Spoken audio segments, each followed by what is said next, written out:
امام اور قائد بن کر آئے. آئیے حدیث کی روح سے ایک بات کہتا چلو. 4 باتیں 5 باتیں آپ کے ذہن میں رہیں گی نا انشاءاللہ. 5 مرحلے ہیں. پہلا مرحلہ موت کا ہے, دوسرا مرحلہ قبر کا ہے, تیسرا مرحلہ کون سا بھائی بولو نہیں حشر کا ہے, چوتھا مرحلہ پل صراط کا ہے, 5واں مرحلہ جنت کے دروازے کا ہے. فرمایا ایمان والے 5 نمازیں تو پڑھ لے, 5 مرحلے میرا رب آسان کر دے گا. سودا کتنا سستا ہے. موت بھی آسان, نماز پڑھ, تو نماز پڑھ, تیرے لیے قبر بھی آسان ہو جائے گا. تو فرشتوں سے پھر رابعہ بصریہ کی طرح کہے گا. رابعہ بصریہ نے بھی کہا تھا جب فرشتوں نے آ کر کہا تھا رابعہ تیرا رب کون ہے, تیرا دین کیا ہے, رابعہ نے کہا جواب بعد میں, مجھے پہلے تم یہ بتاؤ تم آئے کون ہو. کہا ملائکہ ہے. رابعہ نے کہا کہاں سے, کہا آسمان سے. کہا تم آسمان سے آئے, رب کو نہیں بھولے. رابعہ 2.5 گز زمین میں اتر کر رب کو کیسے بھول گئی ہے. میری مائیں اور بہنیں بھی آئی ہوئی ہیں. رابعہ جواب دے رہی ہے, کالے رنگ والی, سیاہ فام, اس کا رنگ تو کالا تھا, اس کا من سورج سے زیادہ چمک رہا تھا. کیا کہہ گیا. 5 مرحلے, 5 نمازوں سے آسان. انشاءاللہ نماز پڑھیں گے نا بھائی, ذرا اونچی آواز سے کہہ دو اللہ توفیق دے گا انشاءاللہ. ارادہ کر لو. ارادہ کرنا تبلیغی حضرات کہتے ہوتے ہیں بھئی ارادہ کر لو, ارادے پر اس نے ثواب دینا ہے. آپ ارادہ صرف کر لیجئے, پھر دیکھیے رب کائنات آپ کو اجر کس طرح عطا کرتے ہیں. میرے ساتھیوں بھائیوں, آئیے عجیب بات آپ کو سناؤں. فرمایا تراویح میں 20 رکعتیں. کتنی رکعتیں؟ اونچی آواز سے 20 پڑھتے ہیں نا. مکہ میں بھی 20 پڑھی جاتی ہے, مدینہ میں بھی 20 پڑھی جاتی ہے, اور ہم بھی 20 پڑھتے ہیں. اللہ توفیق دیتا ہے. فرمایا 20 تراویح, اس میں کیا ہے, ہر رکعت میں 2 سجدے ہیں. فرمایا ذرا غور کرو, پھر رب کائنات اجر کس طرح دے رہے ہیں. مل کے کہہ دو سبحان اللہ.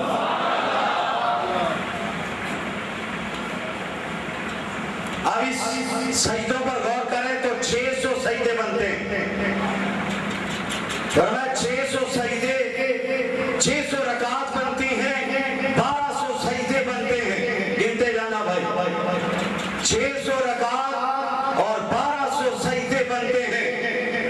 فرمایا ہر سجدے کے بدلے میں اللہ پاک 1500 نیکیاں عطا کرتے ہیں.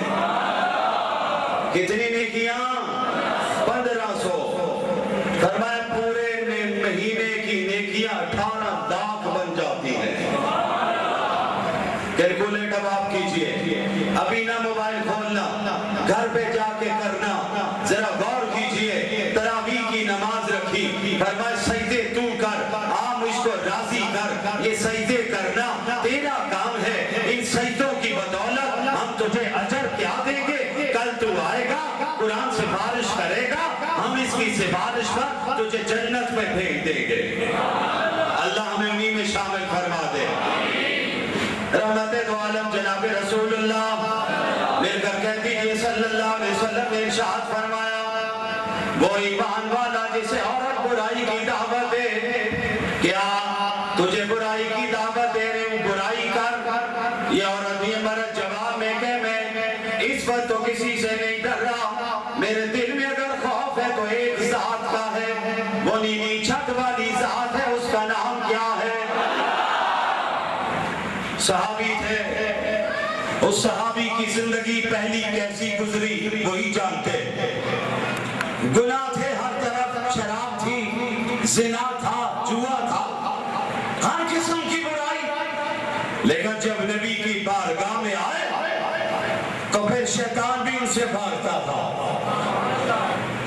فرمایا عمر جس گلی سے تو گزرتا ہے آگے سے شیطان آ رہا ہو تجھے دیکھے تو راستہ بدل دیتا ہو.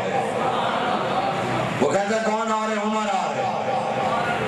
یہ صحابی راستے میں اور جوان لڑکی آواز دے رہی ہے اے جوان نبی کے ماننے والے مجھے پہچان. لیکن اس صحابی کی نگاہ نہیں اٹھ رہی. میری طرف دیکھ.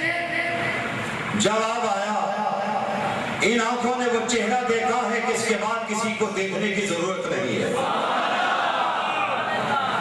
کیا کہتی ہے؟ بھول گیا بھول گیا وہ دوستی کا دور سب کچھ بھول چکا ہوں. تجھے آج بھی برائی کی دعوت دے رہی ہے. آج جو برائی کی دعوت دے رہی ہے میرا نبی نیکی کی دعوت دے رہا ہے. میں تجھے تیرے نفس کے لیے کہتی ہوں میری طرف پر.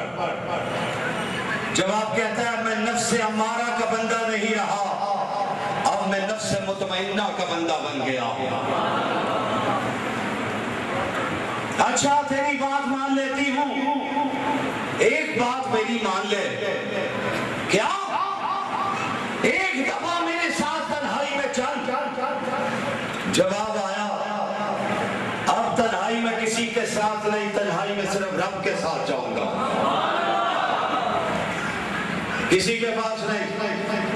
تجھے کیا معلوم ہے اب ہمیں رب مل گیا ہے. رب کے ملنے کے بعد کسی کی ضرورت ہی نہیں ہے.